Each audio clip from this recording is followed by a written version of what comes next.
Good morning, everyone, and thank you for joining us today. I'd like to extend a warm welcome to members of the press, our community leaders, partners, advocates, and everyone tuning in. My name is Mace Gonzalez, and I serve as the Senior Climate Justice and Clean Air Advocate. We'll give it about a minute for people to be able to log on before we officially begin.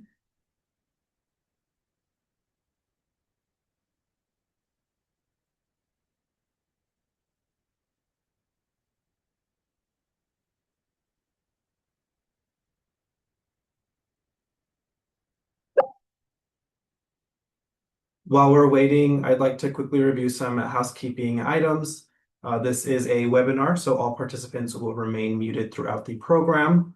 We'll have a Q&A session at the end of today's press conference, so please feel free to submit your questions at any time using the Q&A feature. Today's session is being recorded, and following this event, we'll be sharing the recording and additional resources with everyone who registered.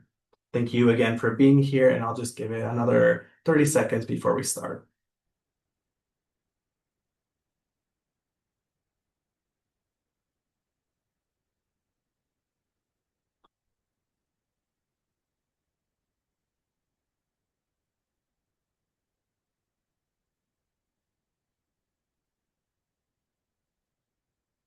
All right. Thank you again to everyone for joining us today. My name is Mace Gonzalez, Senior Climate Justice and Clean Air Advocate with GreenLatinos. Before we review today's agenda and hear from our speakers, I'd like to take a moment to share why GreenLatinos convened this conversation. For those who are not familiar with our organization, GreenLatinos is a national nonprofit dedicated to ensuring that Latino communities are at the forefront of environmental, climate, and conservation policy. We believe that climate change is inseparable from economic justice, public health, and the well-being of our families. Our work is guided by the Latino Climate Justice Framework, which centers the voices and lived experiences of communities most impacted by climate change. We believe that people living these realities every day, including workers, community leaders, scientists, and families, should help shape the policies and solutions that affect their lives. To learn more about the Latino Climate Justice Framework, visit lcjf.greenlatinos.org, where you can explore the framework, learn about the hundreds of partners who helped develop it, and see how it's being put into action in communities across the country. That commitment is exactly why we're here today.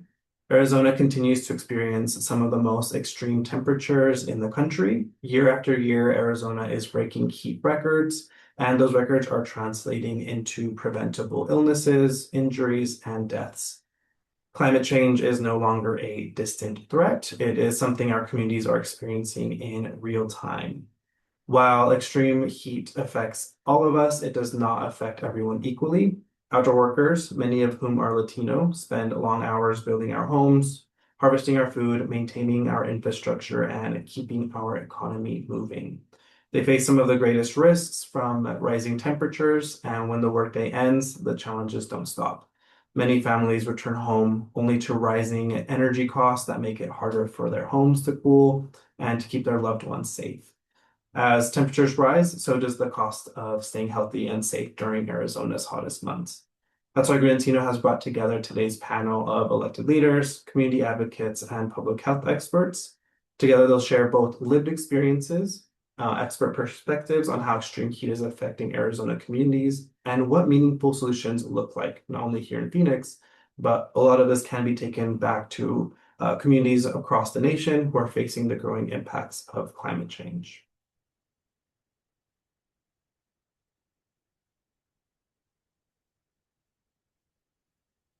Before we begin, here's a quick overview of today's agenda. We'll start with Phoenix City Councilwoman Ana Hernandez, followed by community advocate Jocelyn Anaya, organizing manager at Agave Community Threads Jasmine Moreno Dominguez, and Dr. Juan de Barreto, senior social scientist for climate vulnerability for the Climate and Energy Program at the Union of Concerned Scientists.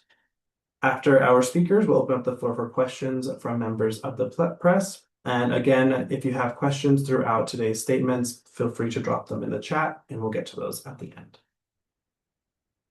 It is now my pleasure to introduce Phoenix City Councilwoman Ana Hernandez, a Phoenix native and the daughter of Mexican immigrants. Councilwoman Hernandez's commitment to public service was shaped by profound personal loss. After her younger brother Alex was killed by Phoenix police during a mental health crisis, she became a passionate advocate for justice and accountability. Following the loss of her father to COVID-19, after he was forced back to work, she expanded that advocacy to include public health, worker protections, and well-being for Arizona families. Before joining Phoenix City Council, she served in the Arizona State Senate, where she was the ranking member of the Senate Judiciary Committee, co-chair of the Bipartisan Housing Work Group, and chair of the Arizona Legislative Latino Caucus. She championed affordable housing, mental health, and environmental justice, and policies that improve the lives of Arizona communities. Today, she continues that work on the Phoenix City Council, where she is focused on addressing the city's environmental challenges and ensuring Phoenix residents have the resources they need to thrive. Please join me in welcoming Councilwoman Ana Hernandez. Good morning, everybody. Thank you so much for inviting me to share space with everybody. As you heard, my name is Ana Hernandez, and I have the honor and privilege of representing District 7 on the Phoenix City Council. Today, I'm honored to stand alongside Green Latinos and Climate Action Campaign, as together we call for Arizona and Phoenix leaders to step up and address the consequences of extreme heat that our residents face on the job and in their electric bills. It is no secret that across this country, climate change has created extreme weather that is hitting working class communities the hardest. Here in Phoenix, we are now faced with extreme heat warnings almost every day this summer. And same was true for last summer and the summer before that. Last year, we saw 430 heat-related deaths recorded in Maricopa County, and this year, we are on pace to unfortunately surpass that number. The latest data given to my office last week shows that we've already had 18 confirmed heat-related deaths, with another 215 cases that are under investigation. I am particularly aware of the impact of extreme heat on my residents, as my district contains multiple heat islands, has also historically experienced lack of investment in trees and shade structure, and the majority of the city's shelters for individuals experiencing homelessness are also in my district. So, as a result of these conditions and others, residents in my district are expected to live 10 years less on average than residents in North Scottsdale. Across the city, extreme heat hits our workers who must brave these conditions while often fighting their employers for adequate protections, cooling breaks, and access to air conditioning while working. And it hits our residents' bank accounts severely. Each year, energy bills go up, most now surpassing hundreds of dollars a month for half of the year. And things continue to get worse. Phoenix is currently in litigation with several data centers. These data centers demand huge amounts of water and electricity. And the May 2026 study from ASU found that Phoenix data centers raise temperatures up to 4 degrees from residents that live downwind. So, all that to say that this crisis calls for action. Residents must demand that their elected officials fight for them to create more worker protections and to fight against corporations that destroy the sustainability of our communities for profit. I, however, am proud of the work that Phoenix's Office of Heat Relief and Mitigation is doing to address this crisis. And I'm glad that the Phoenix Council has moved to create legal protections for workers that must face these conditions. But we can do more. As a city, we need enforcements for employers who fail to protect their workers. We need reporting processes where workers can come forward without fear of retaliation. We need more shade structures everywhere. This includes bus stops, trees, and cool corridors. And it includes legalizing shade structures on residents' private property. This specifically is something that we see in the Maryville area, where we really need to catch up so that more residents can put shade up on their properties. And we need more publicly accessible cooling stations and water stations throughout the city. And it means allowing our parks to be places where our residents can seek refuge from the heat without fear of criminalization. I am committed to working alongside any group and any elected that want to act boldly to address this extreme heat crisis. And I am truly grateful for Green Latinos and the Climate Action Campaign for their commitment to fight for our people. Again, thank you so much for having me join you today. And I'm just committed to the work ahead of us to really tackle this crisis. Thank you so much. Thank you, Councilwoman Ana Hernandez, for your remarks and for your amazing leadership. We appreciate you standing with us as we look for solutions to tackle this climate crisis. Again, for those who are just joining us now, we do have a Q&A section at the end, so feel free to drop those questions down below. We will now hear from Jocelyn Anaya Galvin, born and raised in South Phoenix. Jocelyn has a deep connection to communities most impacted by climate change, extreme heat, and poor air quality. Jocelyn previously served as a community manager for two Phoenix City Council districts, where she worked closely with residents and community stakeholders. She also holds a degree from Santa Clara University, where her research focused on the unique vulnerabilities faced by disabled communities during climate-related disasters. We're grateful for Jocelyn to be with us today and share perspective and experience. Please join us in welcoming Jocelyn Anaya Galvin. Thank you for that intro, Maysay. Good morning, everyone. My name is Jocelyn Anaya Galvan, and I'm a Green Latinos volunteer, as well as an outreach specialist for clean energy programs for an environmental nonprofit, Menlo Spark in California. I'm originally from Phoenix, Arizona, however, and grew up and worked in South Phoenix. And today I'm here to share some of my community and family's experiences with extreme heat. South Phoenix, as some of you may know, is a historically redline community with a strong Latino cultural identity. Decades of poor planning decisions placed unfair environmental burdens in our neighborhoods, and those manifested in different ways in my life as well as my neighborhood's life, but consist of like our schools and homes being miles away from the city landfill and recycling centers, being placed near heavy industry, dodging all these semi trucks coming through our neighborhoods. So combined with the urban heat island, these conditions meant hotter temperatures, dirtier air, and some of the highest asthma attack rates in the entire city. Despite this, many members of our families and neighborhood work outdoors in the now 115-degree weather for 8 to 10 hours every day. This is how we provide for our families. They work in construction, trade, warehouses, gardens, fields, airports, the entire time exposed to the elements. And my father is part of this group. He works in construction and he's currently helping build one of the massive data centers going up in North Phoenix, approximately the size of 71 football fields. A few months ago, he called me from the job site with this severe headache and numbness in his arm.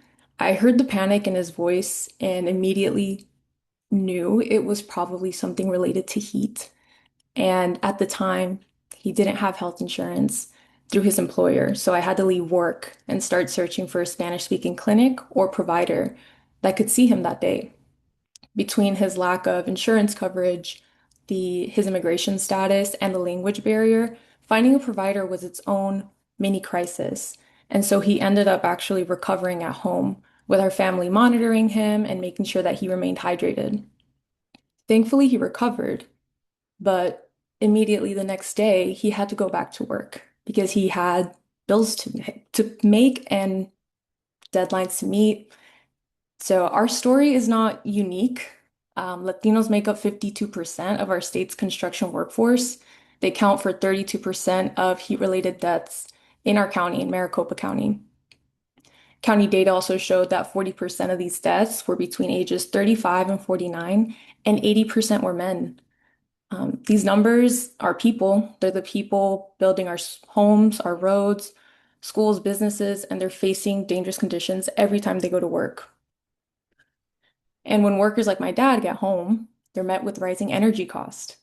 In neighborhoods like mine, where there's fewer trees, more pavement, and temperatures stay hot throughout the entire night, air conditioning is just not optional. It's essential. And last summer, my dad's electricity bill reached $500. This is just not affordable on a construction worker's wages. Um, and so there are many families just facing the same choice of staying safe from the heat or paying another unaffordable bill. We shouldn't have to choose between earning a paycheck, protecting our health, or keeping our homes cool. So we need real enforceable heat protections for the workers who keep our state running. We need continued investment in affordable energy programs and programs like LIHEAP that help our families survive these extreme summers that we live in. So tomorrow morning, my dad, the rest of the construction workforce are going to go to their job site without sufficient heat safety measures because they don't have a choice. And so the least that we can do is make sure that him and every outdoor worker that we rely on to build our critical infrastructure comes home safely. Thank you.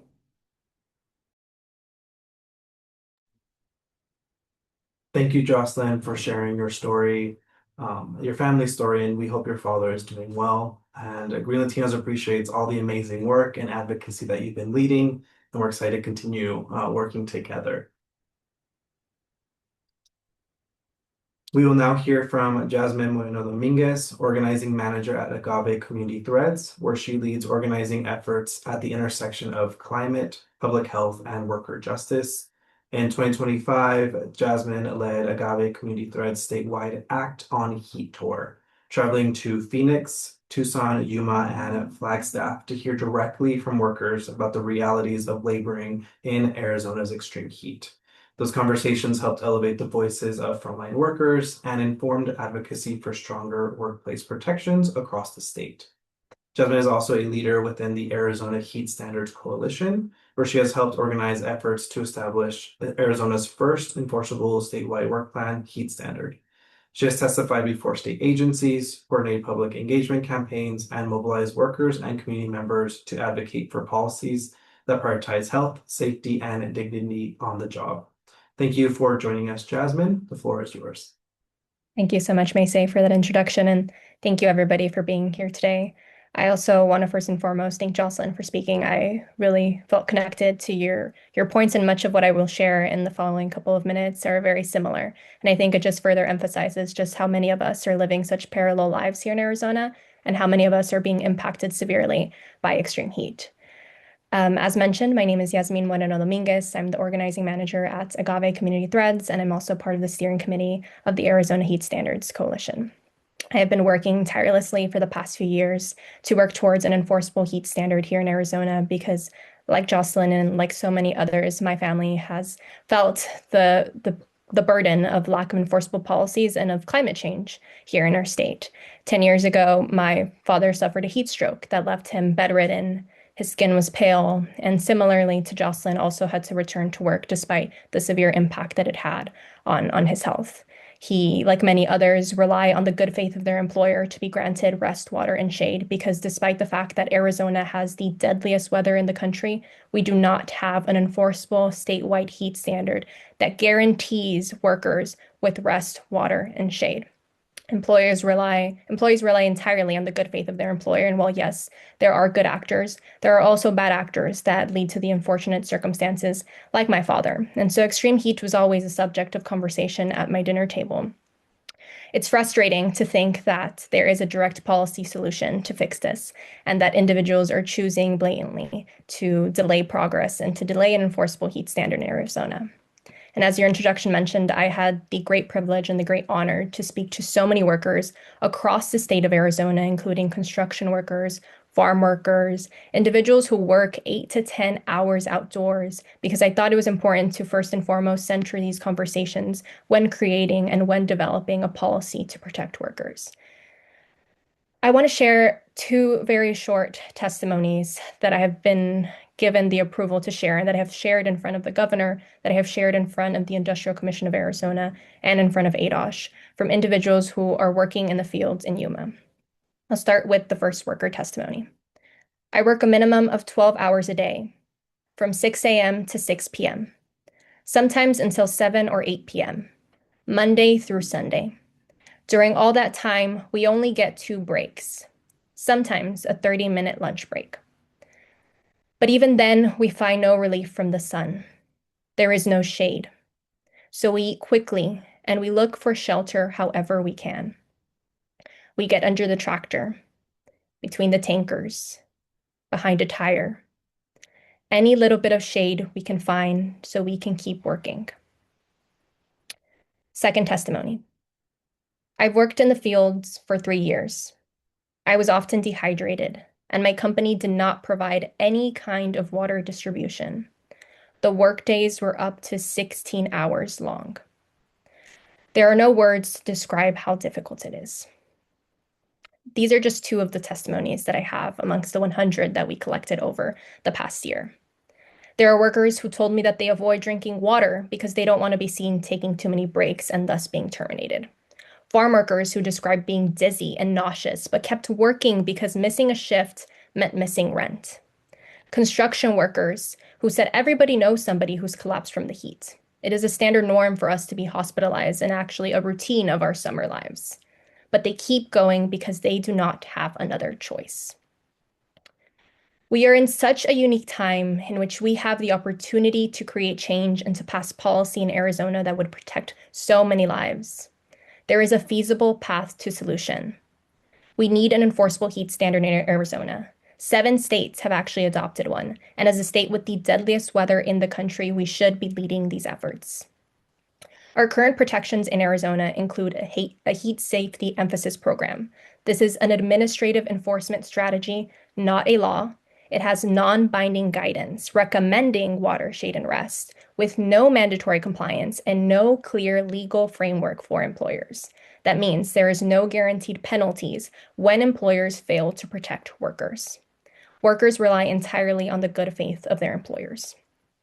However, Arizona has the authority to adopt an enforceable heat standard through ADOSH and through the Industrial Commission of Arizona. We are simply choosing to not do so. The most important stakeholder in this conversation are the workers. Workers who have stated that they want this and they need protections in order to stay alive under these gruesome temperatures. So who is the stakeholder that is holding the cards?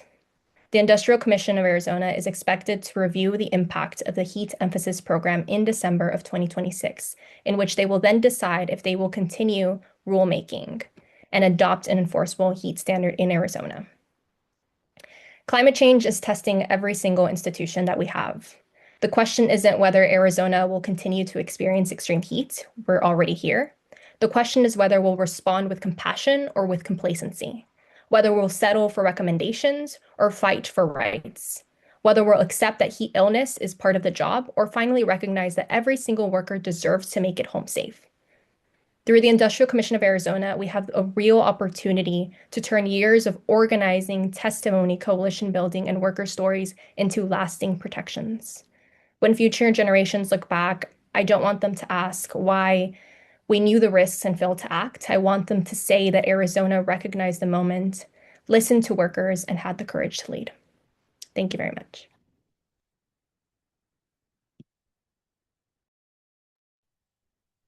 Thank you, Yasmin, for your remarks and your leadership and all the work that you are doing in Arizona.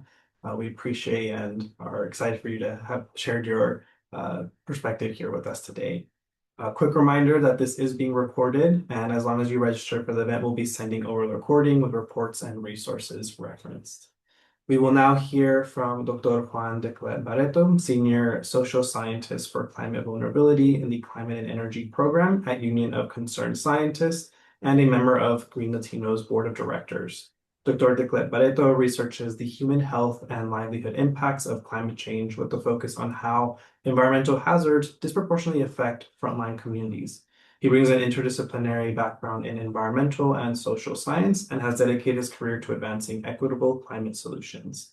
Please join us in welcoming Dr. Juan de Barreto. Hi, everybody. Thank you for inviting me. It's a little bit hard to follow with scientific facts all the powerful testimony that the 3 compañeras have shared with us that are very, very personal and scientific as well. So I can share with you some facts and reiterate and some of the things that have been said. In addition to the 2024 and 2025 heat deaths that were mentioned, in 2023, Phoenix experienced 31 days in a row with temperatures at or above 110. Those of you who live in Phoenix, I don't need to remind you of that. That caused or contributed to a record 645 heat-related deaths in that year. And as was said before, in that year, a large fraction of those decedents were Hispanic, mostly men of working age, suggesting that Latinos who do outdoor work were overrepresented in heat deaths, and that's been also covered, and it's happened for a number of years. And in addition, 2024 was the hottest year on record, followed by 2025. We also know that Latinos live in the hottest neighborhoods of the brutally hot Phoenix urban heat island, in particular the Central City South Planning Village or South Village or South Phoenix as it's also known, which contains some of the oldest and less energy efficient housing stock in neighborhoods that also have the least vegetative shade and green public spaces in the Valley of the Sun. I had a chance to train in Phoenix, trained at Arizona State approximately 10 years ago, a little bit more than that, and have the opportunity to work with communities such as Sherman Park in South Phoenix and the Phoenix Revitalization Corporation, PRC, led by Eva Olivas in Boca in 7th Avenue, who had been advocating for better conditions for quality of life of all people in Phoenix, and particularly those in Central City South. Which also extends to extreme heat, as they have recognized and continue to see that this is a real life and death issue, as has been shown and given testimony by the three compañeras. We also see that it impacts Latinos in affordable housing, who account for a large share of people that live or are in need of affordable housing in the state of Arizona. In a recent Union of Concerned Scientists study that we conducted, where we assessed what we call the colliding crisis of extreme heat in affordable housing, we found that in 2024, 94,000 affordable housing units across the state, which is nearly all affordable housing in the state, was exposed to at least one or more weeks worth of heat alerts. So that's a sustained amount of extreme heat that many people face in affordable housing. And we already know that Latinos are overrepresented in occupying or being in need of affordable housing. And we also know some of the energy burdens and other economic challenges that come with living in affordable housing. So in terms of what's in store for the future, we know that climate projections are pointing towards longer, more frequent, and more intense heat events, which are going to continue threatening the health of Arizonans, not in the future, but today. That's happening today, as has been said here before. We need action now to reduce climate pollution and protect our communities, Latinos and others, from the worst impacts of climate. I'll stop there. Thank you.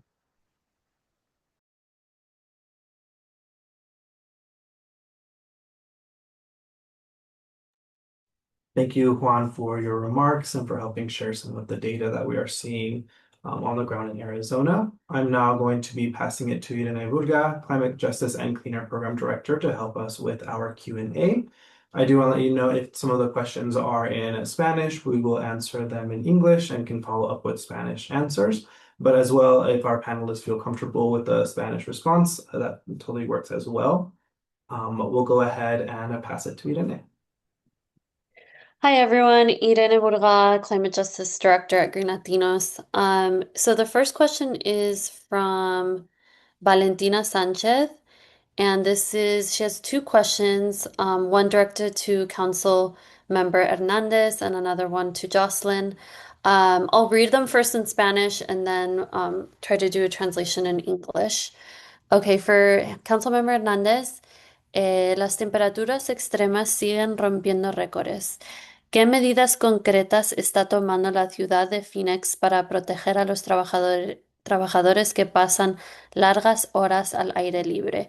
¿Considera que las regulaciones actuales son suficientes o cree que Arizona necesita un estándar estatal que obligue a los empleadores a proteger mejor a sus trabajadores del calor extremo? Además de proteger a los trabajadores, muchas familias enfrentan facturas de electricidad con cada vez más altas. ¿Qué recursos o programas existen para ayudar a las comunidades más vulnerables? So, The extreme temperatures keep breaking records. Which concrete measures is the City of Phoenix taking to protect workers that are spending lots of hours outdoors? And do you consider these regulations that we currently have sufficient, or does Arizona need a state standard that requires employers to better protect workers from extreme heat? And aside from protecting workers, lots of families are facing higher electricity costs. Which programs or resources are there available to protect the most vulnerable communities? So I'll pass it over to the council member. Thank you so much, Irene. Valentina, muchas gracias por las preguntas. Las medidas concretas que hemos tomado, el año pasado la ciudad de Phoenix pasó protecciones para los trabajadores que trabajan afuera en el aire libre, específicamente para combatir muchos de los problemas que estamos oyendo de los trabajadores del aeropuerto. Ese fue el primer paso. Ahorita estamos en proceso de revisar esos cambios que hicimos el año pasado para hacerlos más fuerte y asegurarnos que las compañías están siguiendo esos cambios que hicimos. Pienso que ese es un buen paso que empezamos, pero todavía tenemos que ir mucho más, más enfrente y hacer esas protecciones más fuertes para asegurarnos que los trabajadores de veras tengan esas protecciones y que cuando reporten a las compañías que no están siguiendo las reglas, que haya contabilidad para esas compañías. Al mismo tiempo, el estado de Arizona necesita que tomar los pasos para tener protecciones al nivel estatal. Cuando yo estaba en el Senado estatal, yo introducí una propuesta de ley alrededor de de protecciones para todos los trabajadores. Eso va a seguir siendo conversaciones, pero el estado de Arizona debe de ser un líder en traer esas protecciones al nivel estatal para todos nuestros trabajadores. Al nivel de la ciudad, en la razón de los costos de electricidad, este año pasado, en el presupuesto de este año fiscal, la ciudad invirtió varios fondos para tener disponibles para ayudar a familias que están en momento de crisis o que necesitan ayuda con sus biles. Ahorita en este momento, si una familia, un residente necesita ayuda con sus biles mensuales, que sea de renta, de electricidad, hay fondos disponibles. Contactándonos con el departamento de Department of Human Services. Y si mandan un correo electrónico o llaman a mi oficina, los podemos conectar con ese departamento directamente. Pero tenemos información dentro de nuestra oficina en la página, en las páginas sociales y todo sobre esta ayuda. Pero sí tenemos varios programas y recursos para nuestros residentes. Muchas gracias. And we will follow up also with all of the answers in English as well, English and Spanish. So now the next question is for Jocelyn Anaya. ¿Cómo ha impactado el calor extremo en la salud y la vida diaria de su padre y de su familia? ¿Hubo algún momento en el que sintieron que las condiciones de trabajo ponían en riesgo su vida? ¿Qué ocurrió? ¿Qué mensaje le gustaría enviar tanto a los empleadores como a los legisladores sobre la necesidad de proteger a quienes trabajan bajo estas temperaturas? So, how has the extreme heat affected the health and the daily life of your father and your family?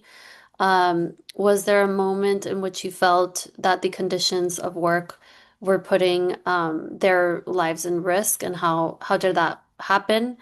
And what message would you like to send to the workers or the legislators around the need to protect those who are working under those severe temperatures? Jocelyn? Thank you.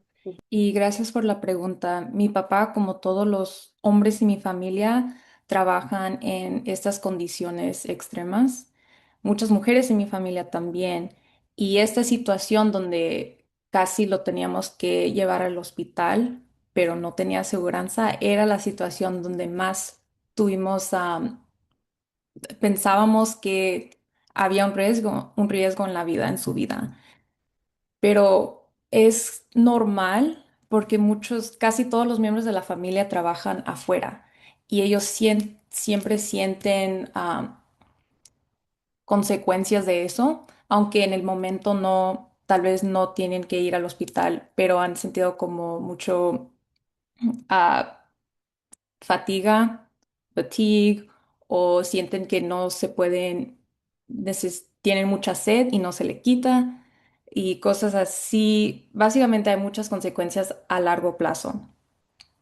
Am, el trabajo afuera es muy difícil y pone un gran esfuerzo en el cuerpo.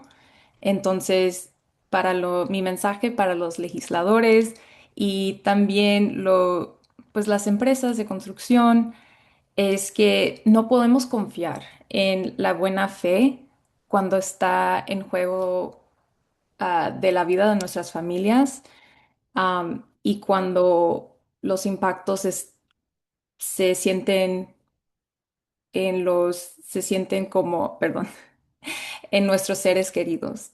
Necesitamos medidas de protección que sean obligatorias y que se hagan cumplir, y tanto en beneficio de los trabajadores, pero también de las empresas.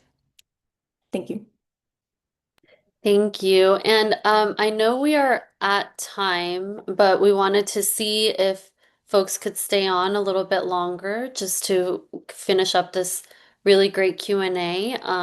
But if you have to hop off, hop off. Otherwise, we're going to continue recording. But if the speakers can give me a thumbs up to see if they could stay.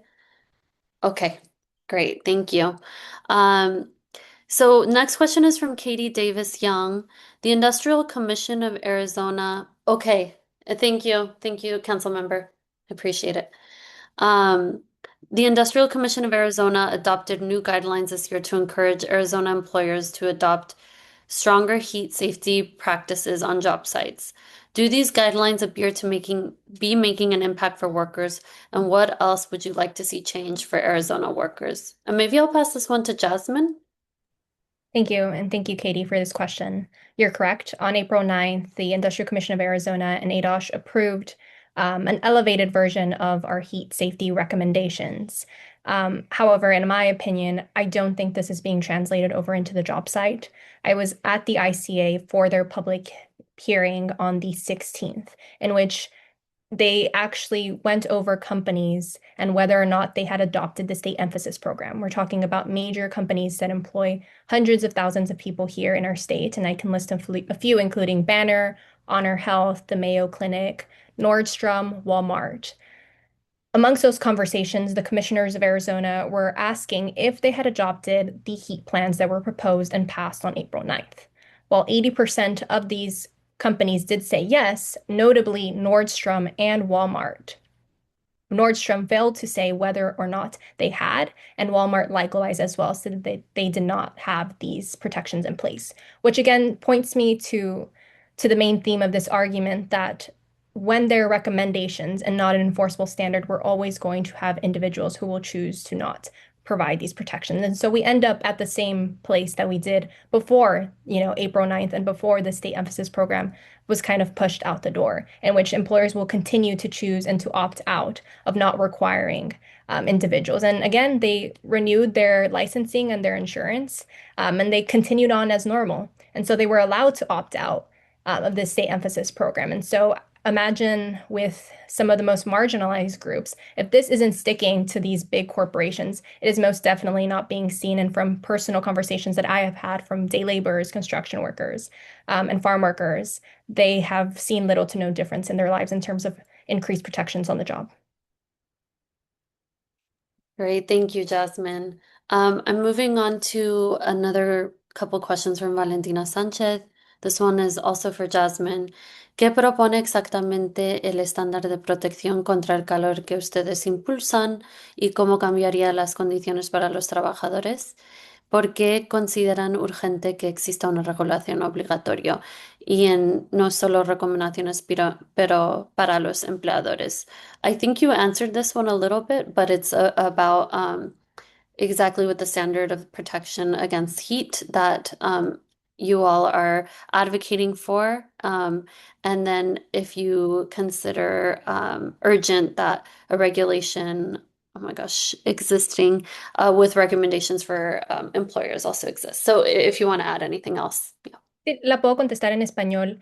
Es urgente porque se está viendo, yo veo a primera mano que los trabajadores están desmayando, los están mandando a sus casas, están yendo al hospital, igual siguen trabajando y quizás por eso no lo vemos como un problema tan grande culturalmente, pero los trabajadores están sufriendo gravemente y si no lo están pagando ahorita, lo están pagando a la semana o la semana que viene o al mes con su salud, con sus vidas. Entonces es urgente que la gente no tenga la opción de no darle agua, descanso y sombra. Igual no esperaríamos que los cirujanos entren a operar sin guantes, sin cubrebocas, porque los íbamos a poner en riesgo. ¿Por qué dejamos que nuestros trabajadores entren a sus sitios de trabajo sin las protecciones suficientes, igual que no sean opcional? No es justo. Entonces no debe de haber una opción para que la gente tenga la opción de no darle estas garantías a los trabajadores. Y para contestar la segunda pregunta, la póliza propone, la verdad es muy simple y está basada en una ley en Oregon que ya pasó hace unos años, en donde igual tengan que haber garantizado agua, descanso, sombras, programas para que la gente sepa qué es el calor extremo, qué signos ver en el cuerpo y también a tener asegurado después de ciertas temperaturas más protecciones, agua heladas, la distancia del agua también es algo muy importante que quizás no pensamos. Tiene que haber agua no nomás en el sitio de trabajo, pero que esté a una distancia donde la gente no tenga que caminar 5 o 10 minutos para ir a agarrar un vaso de agua, que el agua esté helada. Que haya sombra, que haya lugares en donde la gente pueda entrar a refrescarse si siente que se está agotando o que se va a desmayar y que los líderes en esos sitios de construcción, de agricultura, sepan cómo reconocer síntomas de agotamiento por el color. Entonces, es una ley que se ha desarrollado con doctores, con consejeros de campañas en otros estados. Y con mucho gusto la puedo compartir también después de esta llamada para que vean exactamente lo que es que estamos peleando. Igual esta ley ya se la ha puesto en las manos de la gobernadora aquí de Arizona y también enfrente de la Comisión Industrial de Arizona. Gracias, Yasmin. Okay, next question is for Juan de Clet. Los latinos representan poco más de la mitad de la fuerza laboral de la construcción en Arizona, pero también una proporción importante de las muertes relacionadas con el calor. ¿Qué factores explican esta disparidad? ¿Qué proyecciones tienen sobre el impacto del cambio climático en Arizona? ¿Debemos esperar temporadas de calor extremo más largas e intensas? ¿Qué acciones deberían implementarse de inmediato para reducir tanto el riesgo para los trabajadores como la carga económica que enfrentan las familias por el uso de aire acondicionado? Juan, do you want to take that? Ya, sí, muchas gracias. Pues hablemos de las disparidades. Los latinos que trabajan en ocupaciones al aire libre están sobreexpuestos al calor, primariamente pues porque trabajan afuera, ¿no? Y a la misma vez tienen la menor cantidad de recursos para protegerse de los impactos a la salud y los impactos económicos. Ya lo vimos plasmado en los testimonios que dieron Yasmín y Jocelyn y la concejal. Para darle un ejemplo de las disparidades, pues piensa primero en una persona que va a trabajar en un día de 110 Fahrenheit, un día normal en un verano de Phoenix, ¿no?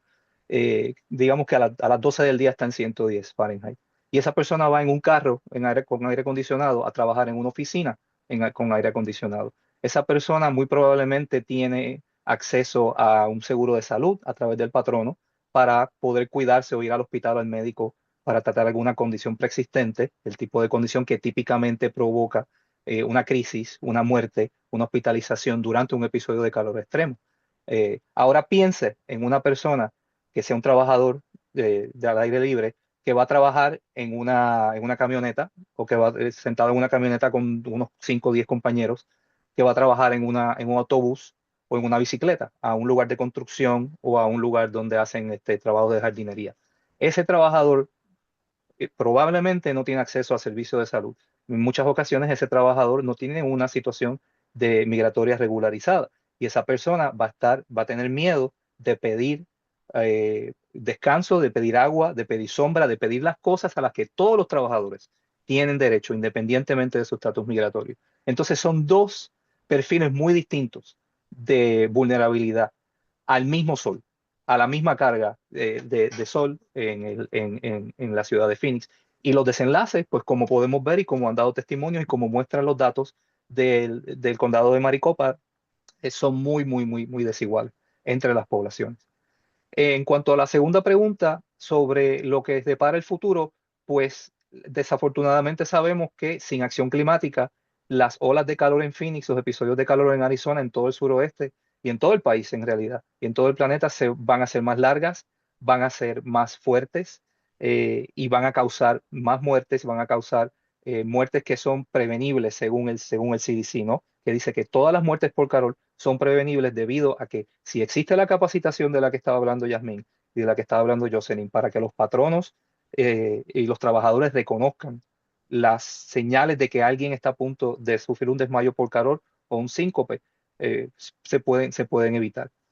Eso me lleva a la tercera pregunta. ¿Cuáles son las cosas que se deben hacer? Voy a repetir un poco de lo que ya se dijo, ¿no? Aparte de todas las medidas a nivel local que están pidiendo ENCOSH, que están pidiendo los distintos grupos que tomen la Comisión Industrial, el Estado, el condado y la ciudad, y por demás, hay que fortalecer el programa de la IHIP, ¿no? De asistencia para pagar las facturas. En muchos estados añadieron la asistencia a la factura de la luz para el aire acondicionado. Históricamente se hizo pues para las facturas de calefacción, ¿no? Ese programa necesita más fondos, ese programa necesita que el personal que distribuyó los fondos se le permita trabajar, cosa que se ha interrumpido durante el gobierno de Trump por distintas razones.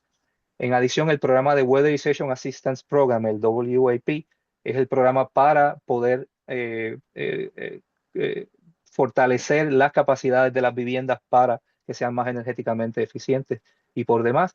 Y algo que se recoge en algo de lo que dijeron, está el proyecto de ley Asunción Valdivia, que tiene más de 10 años a nivel federal, que se presenta por los demócratas en la Cámara Baja, que contiene una serie de medidas que son de sentido común, como ya mencionó Jazmín, para darle a los trabajadores sombra, agua, descansos, capacitación a los trabajadores, capacitación a los capataces y a los gerentes y a los managers para reconocer las señales y poner a una persona en una ambulancia y llevarlo al hospital en vez de lo que le pasó al señor Asunción Valdivia, que murió porque el patrono se rehusó a llevarlo al hospital, le dijo a su hijo que lo subieran que lo llevara al hospital y el señor murió en el carro de su hijo, en un carro de más de 100 grados recogiendo productos agrícolas en el campo. Muchas gracias, Juan. Thank you, Juan. And thank you, everybody. We still have a couple of questions left, but due to time, we're gonna end the Q&A. But Miguel Calvillo and Joseph Santana, if you could please share your email address in the chat, and we will connect you with the speakers to get your questions answered, the remaining questions. But I'm gonna turn it back to Macy, and again, thank you everyone so much for your time. Yes, thank you, Irene, and thank you to all of our speakers, community partners, members of the media, and everyone who joined us today. If you registered for today's event, you'll receive a follow-up email with the recording of this event, speaker resources, and additional reports referenced during today's discussion. Here's our contact information for those who need to still get in touch with us. And if you have any additional questions that you'd like to ask our panelists, we can connect you. Again, on behalf of Green Latinos, thank you all for spending your time with us and helping us elevate this important conversation. Hope you guys all have a wonderful rest of your day. Thank you.